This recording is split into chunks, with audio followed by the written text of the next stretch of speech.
सुधीवृंद आपण मानंकु सुस्वागतम।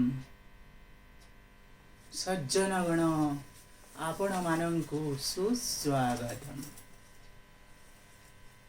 आसंतु अध्ययन करिबा, स्वाध्याय आलोचना करिबा गीता महात्म्यम श्रीमद् भगवत गीता पंचम अध्याय कर्म संन्यास जोगो।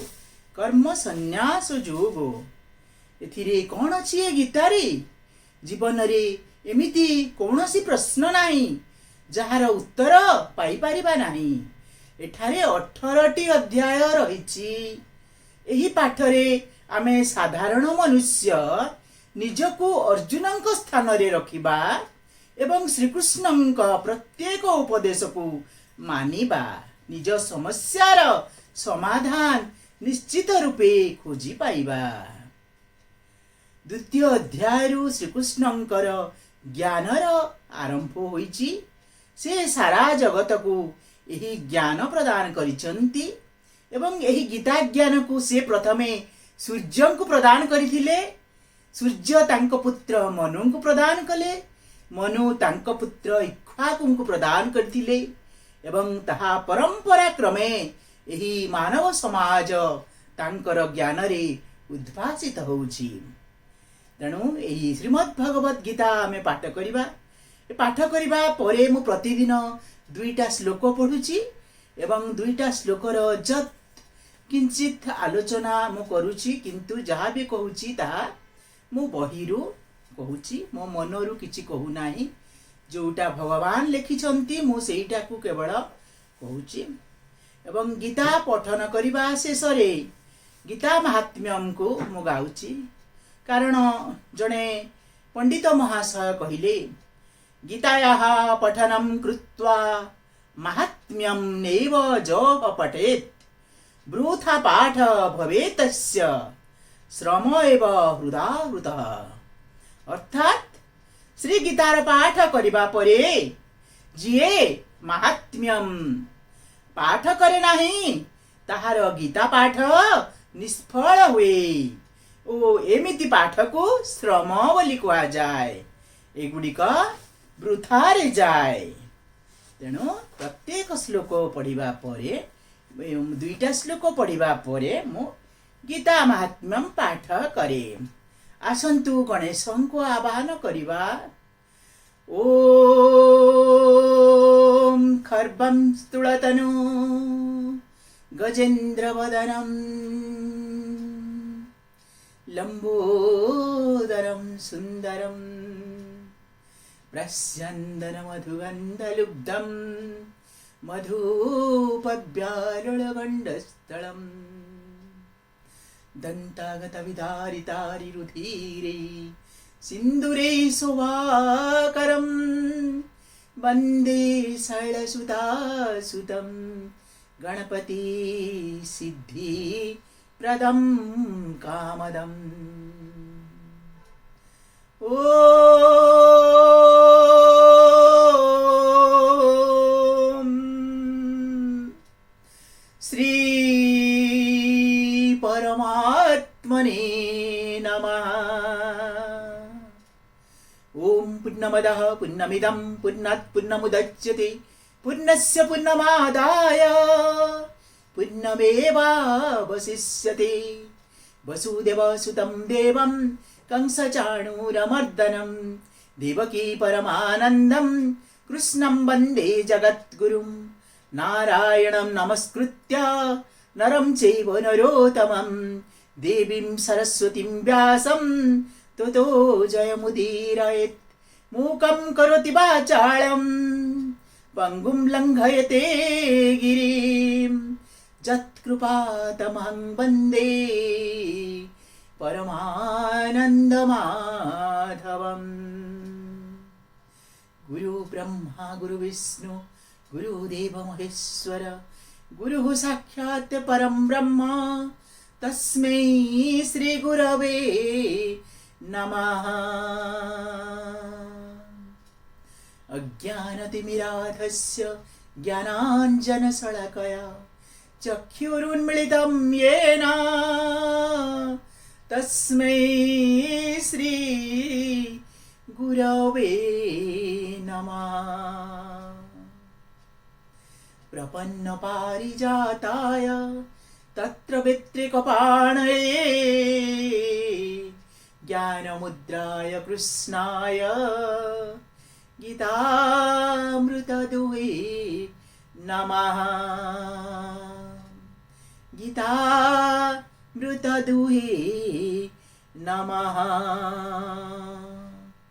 वर्तमान पंचम अध्याय रे भगवान श्रीकृष्ण पुणी अर्जुन को बुझाउछंती, कारण अर्जुनंकर मनरे सही द्विधा सही कल्याण से निजर कल्याण पाई जो भावुचंती एवं बंधन रे पड़ी जाइचंती से प्रश्नर तार समाधान करबा पाई पुणी से आहुरी टिकिनिकी भाव रे पंचम अध्याय रे श्रीकृष्ण कहउचंती।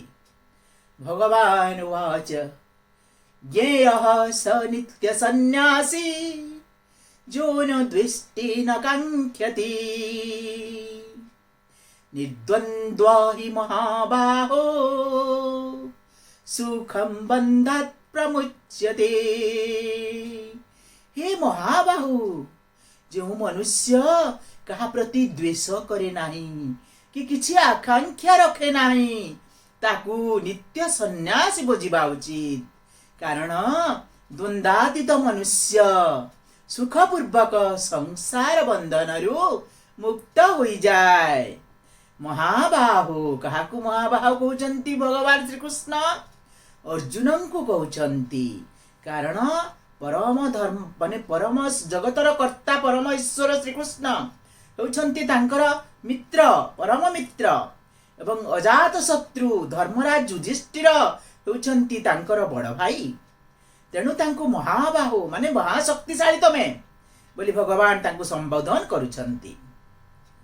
भगवान अर्जुन को कहवा पाई कहउछंती महाबाहु एवं बुझौछंती कर्मयोग अनुसारी समस्तंकर सेवा करिवार शक्ति तुम पाखरे रहिछि, तेणु तुमे अक्लेशरे एही कर्म योग पालन करि पारिब। जे कौनसी प्राणी पदार्थ परिस्थिति और सिद्धांत सहित द्वेष करंती नाही राग रखंती नाही से हेउछंती कर्मयोगी। कर्मयोगींकर काम हैला समस्तंकर सेवा करिबा, समस्तंकु सुख देबा। जदि कौनसी व्यक्ति किंबा वस्तु प्रति तांको भितरे तिळे मात्र द्वेष हेब तेबे तांको द्वारा कर्मयोग आचरण पूर्ण रूपे होई पारिबो नाही। सुतरां जहा प्रति टिकिए भी द्वेष रहिछि कर्मयोगी सर्वप्रथमे ताहारी सेवा करिबा उचित। नो द्वेष्टि पद देवार तात्पर्य कौन? जी काहाकू हेले भी खराब मने करे नाही, कहार क्षति चाहे नाही, से वास्तव रे कर्मयोग तत्व को बुझी पारे एवं सीए ही प्रकृत रे कर्मयोगी एवं से संसार बंधन रु से निर्लिप्त हो जाई थाए, तार आउ कोनोसी वासना न थाए। न कांक्षति कर्मयोग रे कामना त्याग मुख्य। कर्मयोगी कौनसी प्राणी पदार्थ परिस्थिति आदिर कामना करंती नाही, कामना पूरापूरी त्याग कर दियंती, परहित साधन करंती। ए दुईटीर परस्पर सहित घनिष्ठ संबंध रहिछि। निष्काम हेबा पाई अन्य मानकर हित करिबा आवश्यक। अन्य मानकर हित करिबा द्वारा कामना त्याग करिबा पाई स्वतः बल आसी जाए। ज्ञेयः स नित्य सन्यासी युद्ध न करी भिक्षा मागी जीवन निर्वाह करिबा पाई अर्जुन इच्छा प्रकाश करिथिले। तेणु भगवान तांको कहउछंती गुरुजनंकु न मारी सन्यास नेबा ही श्रेष्ठ। भगवान सही कथार उत्तर देई सते जेपरि कहबाकू चाहुचंती, हे अर्जुन हे महाबाहो, सही सन्यास तो गुरुजनंक मरण भय रे करा जाइथिबा बाह्य सन्यास, किंतु कर्मयोगीर संन्यास होची राग द्वेष त्याग द्वारा प्राप्त नित्य संन्यास अर्थात आभ्यंतर प्राकृत संन्यास। कर्म करुथिले मध्य कर्म सहित तिळे मात्र संबंध न रखिबा ही संन्यास। कर्म कर किंतु कर्म सहित तमे तिळे मात्र संबंध रख नाही। कर्म रे मु करुछि बोली जो वृथा अभिमान तमे तिळे मात्र रख नाही, किंतु कर्तव्य कर्म करी चाल सेटा होछि कर्मयोगी एवं संन्यास योग। पुणी भगवान बुझौछन्ति अर्जुन को सांख्य योगो पृथक बाळः प्रवदन्ति न पंडिताः एकं प्यास्थितः सम्यक् उभयर्विन्दते फलम् उभयर्विन्दते फलम्। अज्ञ लोके जो मानकर ज्ञान न थाए सांख्य योग कर्म योग को भिन्न भिन्न फलदायक बोली कहती। पंडित लोके कहती नहीं, सेमानकर ज्ञान थाए सांख्य योग कौन कर्म योग कौन। कारण ए दुईटी मध्यरु कोनोसी गोटिए समाधा साधनारे भी उत्तम रूपे स्थित होइतिबा मनुष्य उभयर फलस्वरूप परमात्मा को प्राप्त करे। सांख्य जगरे भगवान कहितिले जे शरीर एवं शरीरी ए दुईटी अलगा अलगा जिनिस। शरीर होछि क्षणभंगुर, शरीर आमर नथिला कि रहिबो नाही। ए शरीर आमर जन्म बेले भी भगवान देइचंती, मरण बेले भी से माटी रे मिसी जीव। पंचतत्वर शरीर पंचतत्व रे लीन होई जीव।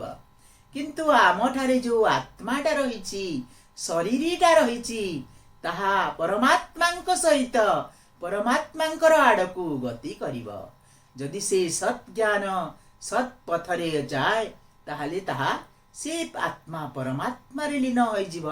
नचेत से अन्य जीव हेकि से तार पूर्वाकृत प्रारब्ध कर्म भोग करिब।